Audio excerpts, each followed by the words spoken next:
Why people and businesses should run their own nodes in ETC. The paradigm change from banking to blockchain. In the last 600 years, man has gotten accustomed to having trusted third parties holding custody of their assets. The banking system is a system where the trusted third parties hold the owner's wealth and they give permissioned and limited access to it. However, the blockchain industry, through the principle of decentralization, has turned this around.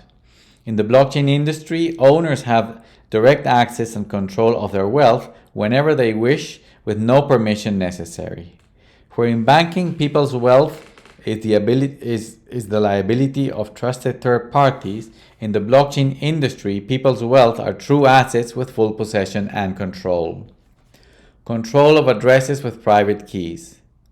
In Ethereum Classic, ETC, the way this works is by having total control of the addresses under which the assets are held inside the blockchain through private keys. Private keys are like passwords held only by the owners of wealth in ETC, and only with those passwords can the assets be moved or exchanged. By putting together in one system a proof-of-work based peer-to-peer blockchain network as ETC, and having users control their assets through their private keys, the influence of trusted third parties has been significantly reduced, and the only way to sign for valid transactions is by using the secret keys only held by end users. Mechanics of ETC transactions. Nevertheless, holding the private keys alone is not a complete security model.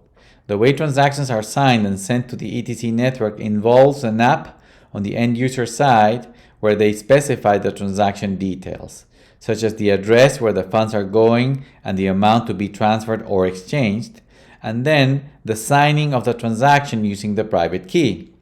When a transaction is signed and sent, then it needs to reach an ETC blockchain node so that it may be retransmitted to the whole network for full replication and to be included in a block by the miners. Once included in a block that becomes verified and accepted by the network of nodes, then the transaction is executed and finalized. Mechanics of ETC queries. Queries in ETC work in a similar way, but don't need the private keys.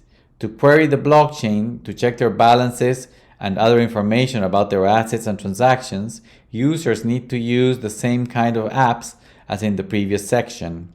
When they open their apps to check their information on the ETC blockchain, the app consults with remote ETC nodes to retrieve the relevant data from the blockchain associated with their addresses. The great majority of users in ETC send transactions and do their queries using third-party nodes. The risks of third-party nodes. In a way, a blockchain is a kind of trusted third party, but the fact that the network is decentralized and the data is replicated in all nodes globally minimizes the influence of these trusted third parties to a sufficient degree that the security to users is very high.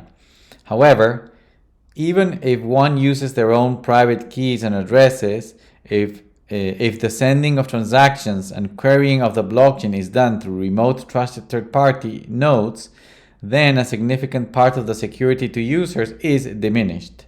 This is because the dependency on trust on third-party nodes means that the nodes may not be accessible in certain circumstances, or that the nodes may be corrupted, so they could be processing transactions and queries fraudulently, providing the wrong information to users, or directing transactions and queries to alternative fraudulent chains. The most secure setup. For these reasons, for users such as people and businesses who value their holdings in ETC or with significant assets, the most secure setup is to actually run their own ETC nodes so they can be part of the blockchain directly. This configuration ensures that transactions will always be sent to the right blockchain and that the queries will always be truthful. In a way, seen from the traditional paradigm of banking, the combination of holding the private keys to the addresses and running their own nodes makes users full custodians of their own wealth and assets because they not only have exclusive ability to sign transactions, but they also have personal and physical control of the information of the network. How can users run their own ETC nodes? To start running your own nodes and to connect your wallets to them so you can have your direct and complete access and custody of your ETC wealth, there are three options currently in the market. The ETC Core Geth node. This is the core software client that is used by the great majority of node operators in ETC. It is the standard ETC community node that may be run on normal computers.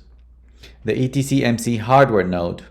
This is a hardware ETC node that is part of a greater community with token compensation and various sources of revenues for participating in the system. The DApp node hardware node. DApp node is a plain vanilla hardware node and may be used to run ETC mainnet nodes as well as the ETC Mortar testnet and even clients of other blockchains. Thank you for watching this Ethereum Classic video. To learn more about ETC, please go to ethereumclassic.org. Thank you very much.